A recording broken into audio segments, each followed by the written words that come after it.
Parte 3. O animismo. Nosso ancestral pensava que não apenas eles, os humanos, possuem uma alma, mas também os animais, as plantas e os seres inanimados, como pedras, montanhas. Inclusive, achavam que os fenômenos naturais, raios, trovões, também possuem uma alma. O teísmo é a crença em Deus, ou deuses. Ela se desmembra em politeísmo, monoteísmo e deísmo. É a crença na existência de um Deus ou deuses criadores. Os hindus são politeístas, acreditam em milhões de deuses. Judeus, cristãos e islâmicos são monoteístas, acreditam em apenas um Deus.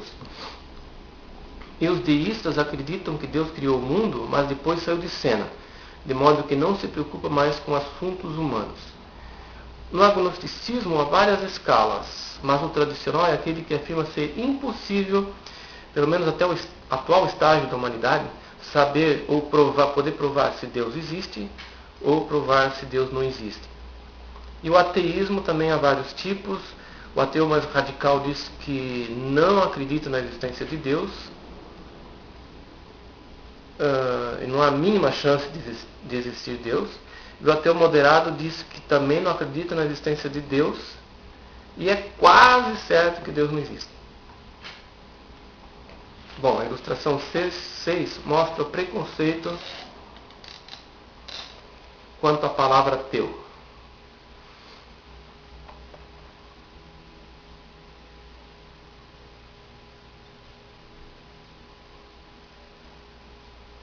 Né?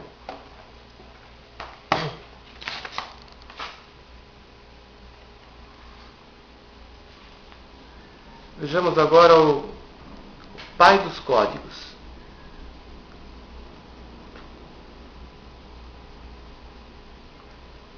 Tem a ilustração 7 para mostrar primeiro.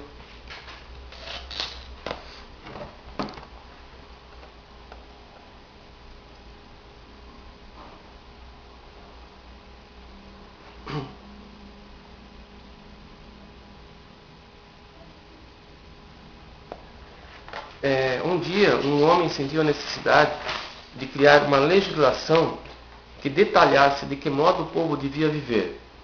Leis que controlassem desde a vida social, comércio e até mesmo a vida íntima, detalhando regras sobre o comportamento do casal. Esse homem disse para o povo que conversou com Deus. E Deus lhe ditou as leis que o povo devia seguir. Você deve estar imaginando que estou falando de Moisés, o líder hebreu que subiu o Monte Sinai e conversou com Deus e recebeu os 10 mandamentos. Não, eu estou me referindo a um rei que viveu muitos séculos antes de Moisés. O rei Ur-Nammu, ou Ur-Engur, de Ur, na Suméria. Ele é autor da primeira legislação trazida por um Deus, cerca de 2040 anos antes de Cristo. O autor do código, precavendo-se de insurreições e descumprimento das leis, assegurou aos seus correligionários de que as leis provinham de Shamak, um deus muito conhecido desde o Neolítico, procedente da antiga adoração ao sol. É claro que ele não acreditava nessa intervenção divina, mas o povo certamente seguiria as leis com mais fervor, com mais temor, se por trás delas tivessem a autoridade de um deus. O Código de Hammurabi, esse é mais famoso. Outro que reivindicou a ajuda de um deus foi um rei babilônico no século 17 antes da nossa era, ou antes de Cristo. O famoso Código de Hammurabi é muito parecido com o do rei de Ur. Havia punições ferozes aos que não seguissem a lei. A mulher acusada de adultério devia ser jogada num rio.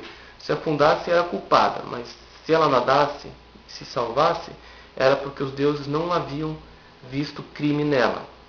De modo que os deuses sempre davam uma força àquelas mulheres que sabiam nadar e conseguiam se escapar. Até tem uma ilustração aqui para registrar esse momento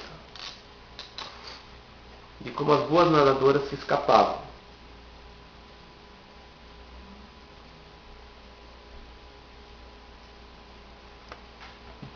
Pois bem, vamos falar agora sobre o inventor do monoteísmo. Muita gente acha que é Moisés, mas não. No século XIV a.C., um faraó chamado Akhenaton, ou Akhenaton, subiu ao trono extinguiu todo o panteão de milhares de deuses egípcios, elegendo como único deus Atom. Disse que todos os deuses eram falsos, invenção humana, mas só Atom era um deus de verdade.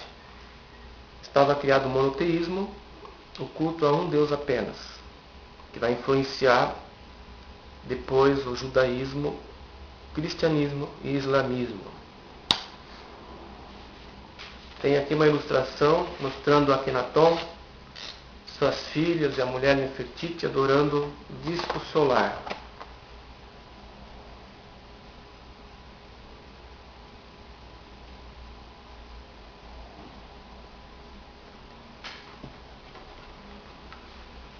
Aí temos o hinduísmo. Os livros sagrados dos hindus narram a existência de milhões de deuses. Alguns estudiosos do hinduísmo, exegetas, eles dizem que na verdade há só um Deus, que se espalha em diversas entidades. Pois bem, esse é o final da parte 3. Até a próxima parte, que é a parte 4.